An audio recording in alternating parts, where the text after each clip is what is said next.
I'm Runa Khan, and 12 years ago, I started what would be kind of like the love of my life, which is my organization Friendship.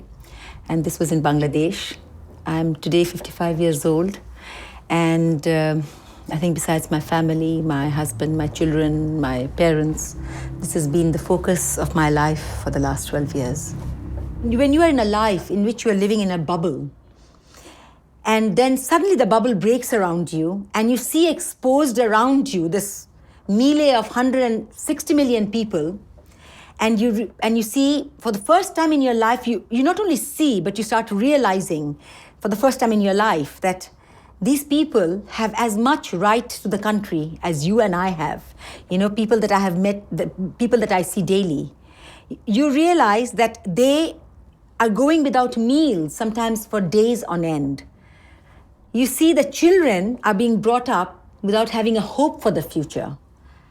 You know, it's what you feel is, I think the first thing I felt was anger, deep anger, that why there was no justice in this.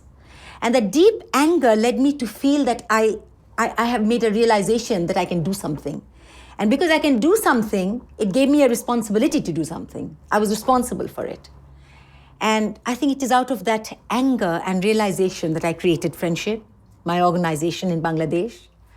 And it is through them that I try to reach not only as many people as possible, but try to reach the people with quality and trust, dependability in their life, for their life.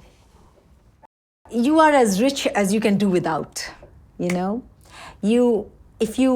If you have millions and you still crave and crave for things, you are poor.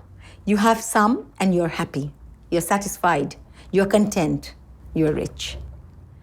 Then there is poverty on one side when you're suffering. You look at it another way. You look at poverty in another way. When you are suffering,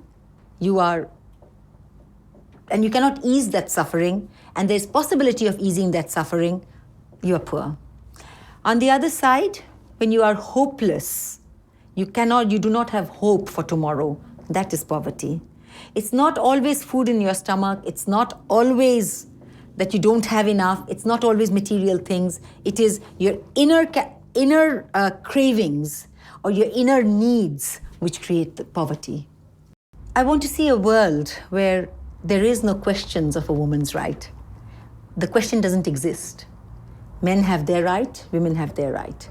They are equal partners, and we do not have to bring up the issue of what you think about women liberation or women movements. That is the world I want to see. There is nothing in my life for which I would change my position with anyone else.